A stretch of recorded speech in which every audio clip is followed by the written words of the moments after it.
बिस्मिल्लाहिर्रहमानिर्रहीम बिस्मिल्लाहिर्रहमानिर्रहीम। आज मेरे साथ इस मंच पे मौजूद हमारे डिस्ट्रिक्ट के vice president Yusuf sir, Indian youth Congress के general secretary Khadim Sapu sir, हमारे जोनल कारगिल के president Idris Ali, zonal vice president Kargil Hussain Wazir और हमारे सुरु इलाके के यूथ कांग्रेस के प्रेसिडेंट आगा सैयद अहमद निजात और मेरे प्रेस के साथियों जो आज यहाँ पे हमारी इस प्रेस कॉन्फ्रेंस को कवर करने के लिए आए, आप सब लोगों का बहुत ही थैंकफुल हूँ और शुक्रगुजार हूँ। आज का प्रेस कॉन्फ्रेंस करने का मकसद हमारा यही था कि हम सब जानते हैं कि Mahatma Gandhi national rural employment guarantee act 2005 को चेंज करके इस सरकार ने विकसित भारत गारंटी फॉर रोजगार एंड आजीविका मिशन ग्राम यानी VBG राम जी के नाम से एक बिल 2025 में लाया गया। तो इसी बिल के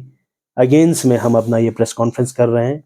आप सब लोगों को पता है कि इस सरकार का हमेशा एक मंशा रहा है कि किस तरह से गांधी के नाम के साथ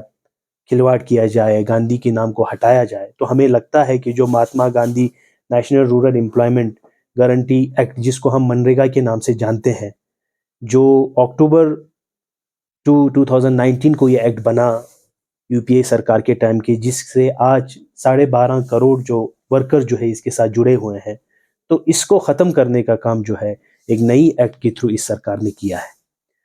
तो हमें पता है कि 100 दिन का रोजगार जो है ये मनरेगा के थ्रू हमें मिलता था, जो एक डिग्निटी ऑफ वर्कर को एक राइट देता था कि एक वर्कर को कि मुझे ये काम दो। सरकार के ऊपर ये जिम्मेदारी थी किसी भी तरह 100 दिन का रोजगार जो है एक लेबर को दिया जाए। लेकिन हमें पता है कि 100 दिन की जो रोजगार जो है वो एक डिमांड ड्रिवन था। कभी भी वो वर्कर जाके एक रूरल डेवलपमेंट डिपार्टमेंट को या कोई भी कंसर्न अथॉरिटी को ये बोलता था कि हमें रोजगार दो, तो उसके ऊपर ये एक्ट लागू हो जाता था कि किसी भी तरह इसको ये काम देना है 100 दिन का रोजगार। अगर वो नहीं देते 15 दिन तक तो वो वेजेस अलाउंसेस देना पड़ता था उस स्टेट को। लेकिन आज इस चीज को भी खत्म करने का काम ये एक्ट कर रही है। और हम सब लोगों को पता है कि एक डिग्निटी ऑफ लेबर यानी लेबर किस तरह अपने वेजेस कहां किस हद तक एक मिनिमम वेजेस तक वो काम करे, ये एक्ट वो डिसाइड करता था। लेकिन नए एक्ट के आने के थ्रू इसमें जो शेयरिंग होती थी हमारे सेंटर और स्टेट का, उसमें 90% जो फंड की जो शेयरिंग जो थी वो स्टेट गवर्नमेंट हमें देता था और सेंट्रल गवर्नमेंट देता था, और खाली 10% जो हमारी जो ये फंड थी वो खाली हमारे स्टेट गवर्नमेंट उसको फंडिंग करता था। लेकिन आज इस नई स्कीम ने इसको 60-40 रेशियो में तब्दील कर दिया है, जिससे साफ जाहिर होता है कि जो कोई भी स्टेट या जो कोई भी इलाका अगर 40% शेयर अगर अपना नहीं दे पाएगा तो वहां पे ये स्कीम चलना मुश्किल है। तो इस 90 और 10 के रेशियो को चेंज करके 60-40 इन्होंने कर दिया है, जिसमें हमें ये लगता है कि जहां पे स्टेट गवर्नमेंट स्टेट का जो जीएसटी का जो शेयर देने में कामयाब नहीं रहता, हम ये सेंटर से सवाल करना चाहते हैं कि वो किस तरह से इस 60% को उन इलाकों तक पहुंचाएंगे। और सबसे बड़ी चीज इसमें जो एक चीज है वो एक बॉटम और एक टॉप लेवल तक एक अप्रोच था कि ग्राम सभा पे मीटिंग होती थी, और ग्राम सभा जो है इस मीटिंग में अपने जितने भी प्लान जो है वो फिक्स करते थे और आने वाले सालों में इन फाइनेंशियल ईयर में इन कामों को करने की कोशिश करते थे। लेकिन अभी जो नई स्कीम में है वो टॉप टू बॉटम अप्रोच है, जहां पे ऊपर बैठे लोग आप लोगों को डिसाइड करेगा कि किस तरह से आप लोगों के काम चलेंगे। मान लो एक वाटर रिसोर्स का, वाटर स्केर्सिटी का अगर एक काम है, अगर ये लागू करते हैं हमारी डिस्ट्रिक्ट में या उसमें, तो अगर किसी दूसरे एरिया में कोई रोड इंफ्रास्ट्रक्चर का काम होगा, कुछ होगा, तो अगर ये स्कीम ही इस साल अगर वाटर डेवलपमेंट पे या वाटर स्केर्सिटी पे अगर आते हैं तो दूसरे जगह पे जहां पे इसकी जरूरत नहीं है वहां पे वो लोग कौन सा काम करेंगे ये हमें डिफाइन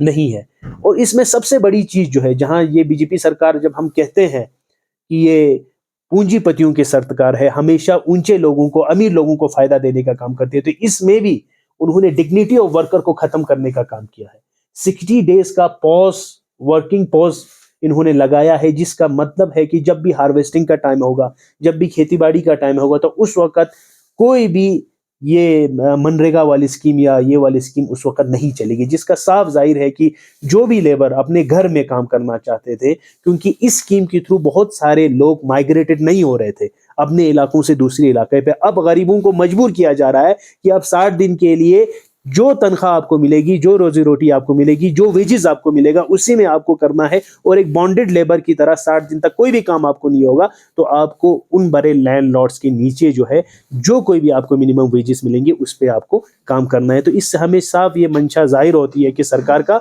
कि वो पूंजीपतियों को आप इसमें क्रेडिट देना चाहते हैं और जितना हो सके गरीबों को अपने हक से दूर करने की कोशिश कर रहे हैं। तो ये सारे जो स्कीम्स है या ये स्कीम की ये सारे जो पार्ट्स है, इससे हमें साफ जाहिर होता है कि ये वर्कर की राइट्स को खत्म करने का एक एक्ट लाने की कोशिश बीजेपी सरकार ने किया है। और गांधी जी के नाम को इस स्कीम से हटाने का मतलब आप ये नहीं समझ सकते हैं कि गांधी को आप हर किसी के दिल से हटा सकते हैं, क्योंकि जिसकी मिसाल 80 कंट्रीज में जिसकी स्तंभ लगे हो, तो उन 80 कंट्रीज में जाके आप कैसे गांधी को हटा सकते हैं? गांधी की विचारधारा को जो कहते हैं कि हर उस मजलूम का और हर उस वर्कर का मैं साथ दूंगा, ये स्कीम को हटाने से हमें साफ मंशा जाहिर होती है कि आप उन वर्कर के खिलाफ कर रहे हो। और हम इधर से ये इसलिए हम कह रहे हैं क्योंकि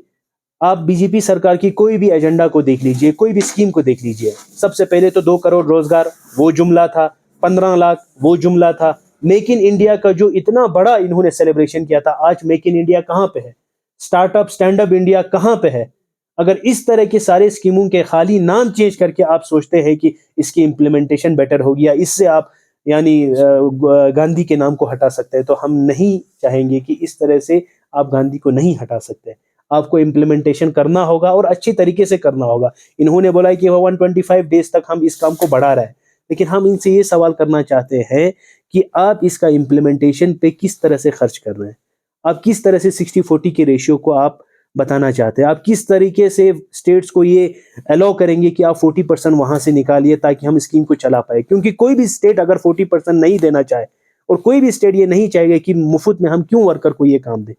तो इसीलिए अगर कोई भी स्टेट इसमें शामिल नहीं होंगे तो उन वर्कर के हक को कौन रोकेगा और उनको इंसाफ कौन दिलाएगा? खाली ये एक ही स्कीम था मनरेगा जिसके थ्रू उनको वो हक मिलती थी 100 दिन का, लेकिन हमें लगता है कि जो नई स्कीम आई है तो उससे वर्कर के राइट्स जो है वो डिप्राइव होंगे। उस पर कोई बोलने वाली कोई भी एक्ट जो है, ये एक्ट जो है ये काबिल नहीं है कि हमारे वर्कर को वो राइट दे। तो इसी के साथ मैं अपना आज का जो प्रेस कॉन्फ्रेंस है वो कंक्लूड करता हूँ, और तमाम मीडिया हजरात को शुक्रिया, थैंक यू। कोई सवाल?